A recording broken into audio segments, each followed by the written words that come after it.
Ai quhet Plani Operacional Gjerman dhe është plani sekret i Gjermanisë për luftën kundër Rusisë. Disa zyrtarë të lartë gjerman u takuan 2 vjet e gjysmë më parë në një kompleks ushtarak në Berlin për të punuar mbi të.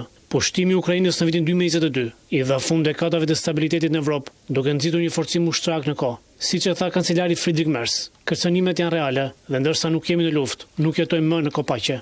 Rezultati i çdo konflikti të ardhshëm varet jo vetëm nga numri i trupave dhe armëve, por do të varet edhe nga suksesi i operacionit monumental logjistik në zemër të operacionit Plani i Gjermanisë. Dokumenti klasifikuar për 1200 faqesh i hartuar pas mureve anonime të kazermave gjermane, citojnë mediat amerikane. Plani, raporton Wall Street Journal, detajon se si 800.000 trupa gjerman, amerikanë dhe të tjerë të NATO-s do të transportoheshin në drejtim të lindjes drejt vijës frontit. Ai hartëzon portet, lumejnë, hekurullat dhe rrugët që do të udhtonin dhe përshkruan se si do të furnizoheshin dhe mbroheshin gjatë rrugës. Pavarësisht nga pika e mundshme e fillimit, thekson Tim Stashti, drejtori i Institutit të Brandenburgut për shoqëri dhe siguri, duke marrë parasysh se Alpet përbëjnë një barrierë natyrore, në rastin përplasje me Rusinë, trupat e organizatës së Traktatit të Atlantikut Veriut do të duhet të kalonin Gjermaninë. Qasja ndjekur nga autorët e planit parashikon një përfshirje të gjerë të gjithë shoqërisë, një zbejje të vijës ndarëse me civilëve dhe ushtarakëve, vëren Wall Street Journal, një kthim në një mentalitet të luftës së ftohtë. Kjo është përditësuar sipas kërcënimeve të reja dhe e vetëdijshme për pengesa që nuk ekzistonin atëherë, por janë të përranishme sot, nga infrastruktura në rënje, televizioni pa mjaftueshëm dhe një ushtrim e vogël. Koha është e pasigurt.